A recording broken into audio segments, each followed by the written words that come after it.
Excuse me. Give y'all a minute to slide up in. Pause.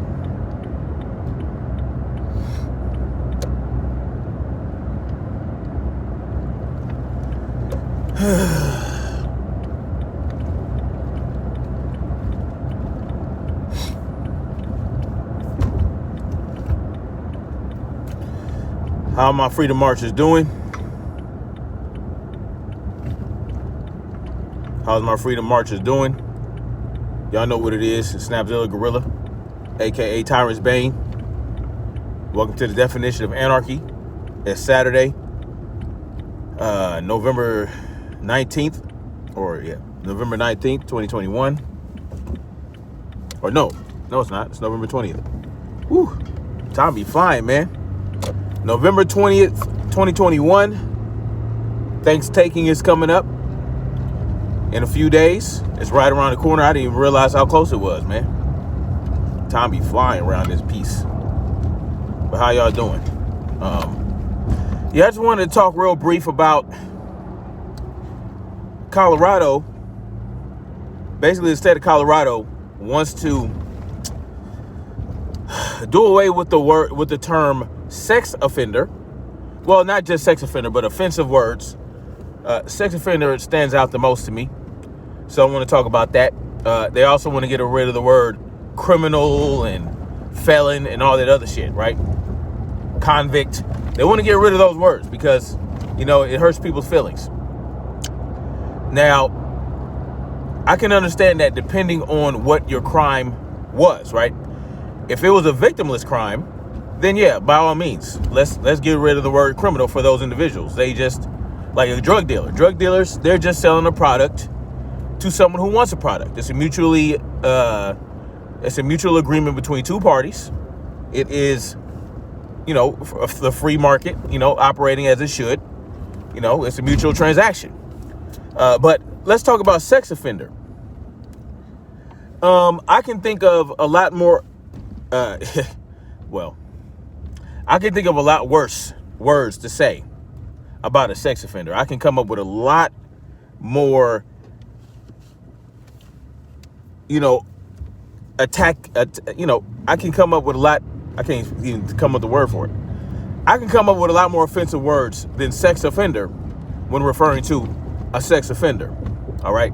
The idea that they want to eliminate that term, it's just a word, right? It's just a term. It's just two words put together to describe somebody that did some heinous shit to somebody. But it goes deeper than that, does it not? Is it not deeper than that? Because what we're talking about is trying to lessen the impact of what that sex offender did to get that term placed on him or her in the first place. Why is a sex offender called a sex offender? Well, it's basically because they committed a crime against another individual. They victimized another person in a sexual way, right? They offended that person sexually. Therefore, they're a sex offender. I don't know what kind of word you would want to term you want to come up with, but that's a soft term to me.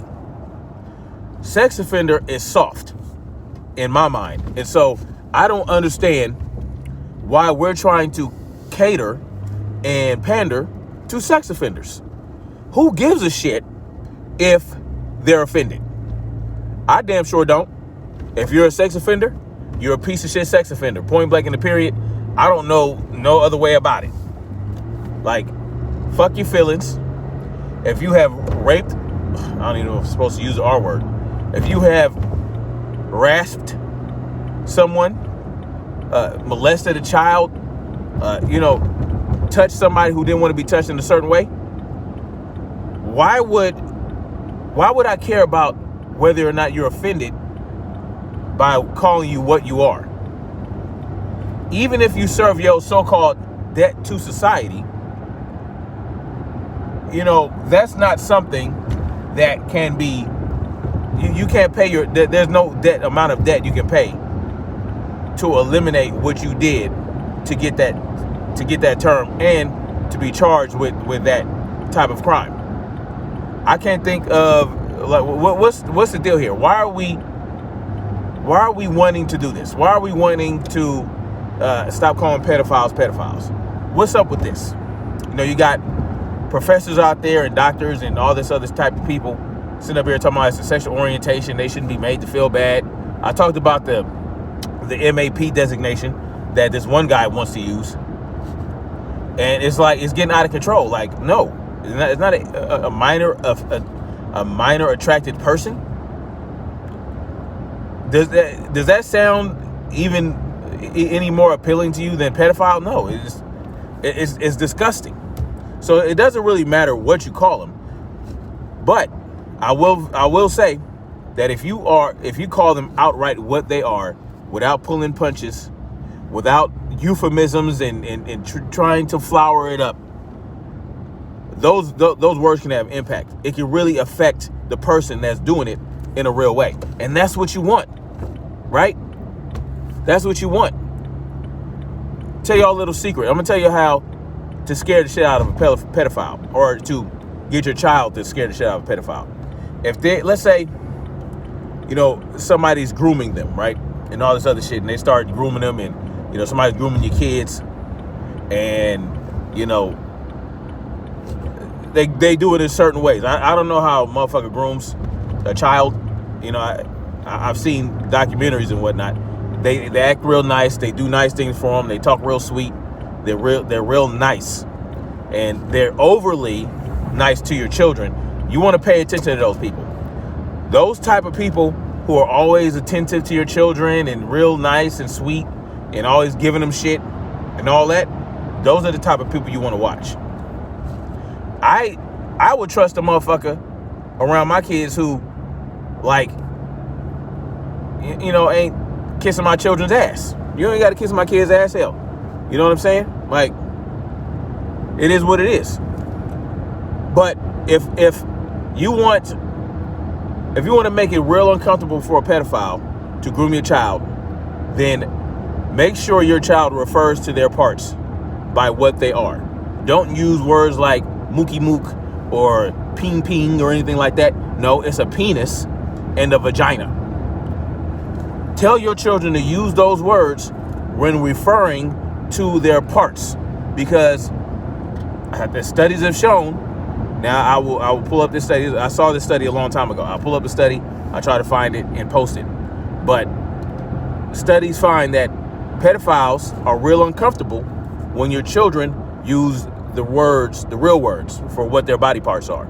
So, you know, have your children call their body parts what they are. Breasts, you know, testicles, penis, vagina. That is what they are. No need to euphemize them. No need to little nicknames, because that's what the pedophile is going to do. The pedophile is going to give your children's body parts nicknames so that your children don't slip up and say, oh, he was touching my vagina. So they'll say, oh, he was touching my fiddle, or, you know what I'm saying? Like, pedophiles are real uncomfortable with the real words. So use the words that they are. Penis is a penis.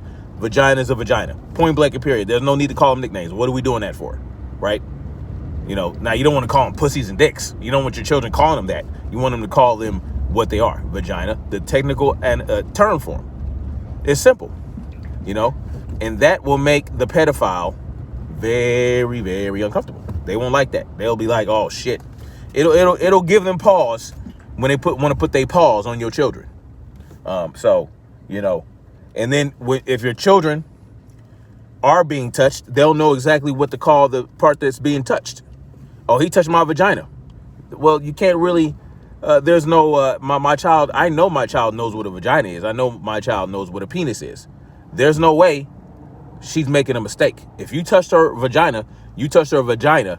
Now, this is me talking to the person at the gravesite, you know, because by the time I find out that the child was touched in the vagina by somebody, then they're probably not going to live for me to give them this explanation. So they're probably going to be dead in the ground. So this is what I'll be saying to their grave. There's no way my child could have mistaken vagina for anything else. You touched my child's vagina, and now you're in the dirt. All right. Now, are you in a casket? Depends on if I got caught or not. You could be in a casket, or you can be in a hefty bag with some lime on top of you. It just depends. So that's what it is with that. So all these little these words these little soft words they want to use. A person who was in prison. Like, no one wants to use all the goddamn syllables. Okay, a felon is a felon. A convict is a convict. A sex offender is a sex offender. We don't need no more motherfucking flowery words. Why are we using flowery words for people who committed such gruesome acts against other people? Why are we doing that? Like I said, if it's a victimless offense, like say selling marijuana or jaywalking or some bullshit, whatever victimless crime you want to commit, and you end up in prison, if they don't want to call you a felon after that, oh well, it is what it is. Beautiful, that's fine. I don't agree. See, the reason this justice system is overcrowded, right? The reason the prison system is overcrowded is because most of the people in there are in there due to non-violent offenses, or essentially victimless crimes. And if there's no victim, there's no crime, right? There's no victim, there's no crime. They should not be in there.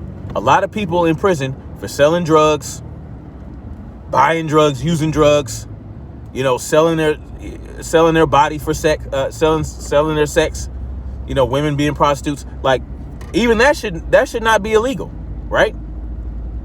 If a woman wants to sell her body for profit, that's her choice. It's a mutually beneficial transaction as long as she is in agreement with the transaction. Why are people being arrested for having sex for money? Think about that. Why is that a problem to the state? No, it's real shit. Why is it that it's a problem to blow through all the pleasantries? Screw all the pleasantries. I don't want to take you out to dinner. We ain't got to do all that. I want to put my penis in you, and you want some money. Let's make it crack. What? How is that a problem for the state? How is that a problem? Okay, so you look down on it because you think, okay, well, she's nasty because she's giving her body up and she can catch diseases and all that other shit. Well, guess what? Both parties go in knowing that. Both parties go in knowing, hey, I can catch a disease. And then they make the choice anyway. That has nothing, the state has nothing to do with that. That's not something that the state should be involved in. You understand what I'm saying? Prostitution, selling drugs, doing drugs.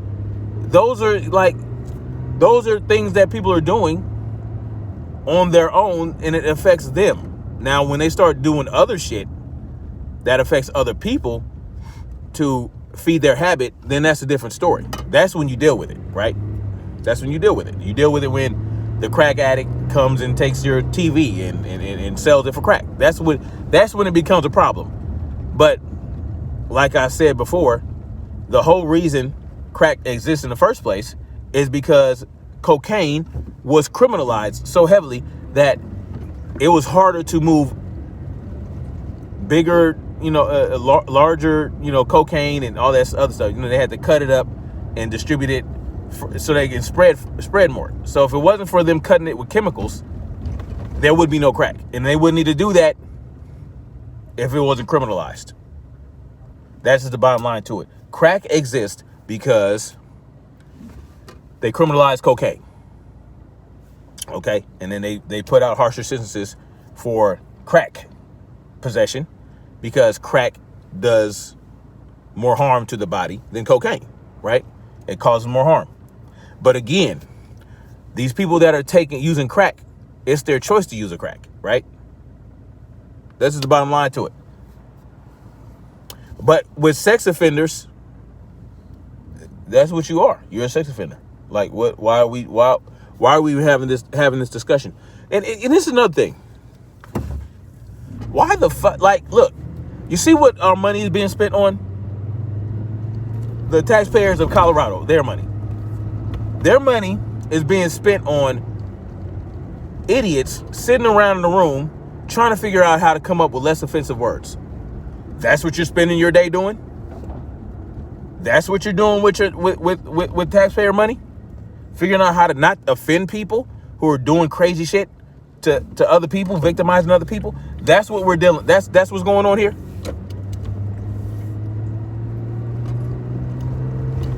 That's what our money is going to. That's what our extortion funds are going toward. Like, what I don't understand. Hold on. I gotta.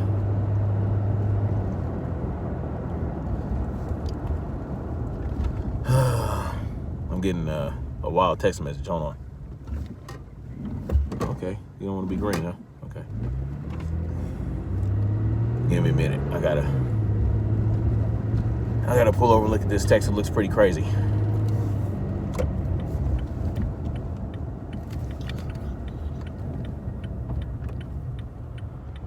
Sorry about that. Oh, thanks for y'all hitting the like button when y'all came up in here. But I don't give a shit about offending no sex offender. You know, I really don't. Like, we need to stop being soft on things, right? We need to stop being soft. We need to call things for what it is. We need to tell it like it is. We need to tell people the truth and the facts, and not be concerned about the blowback.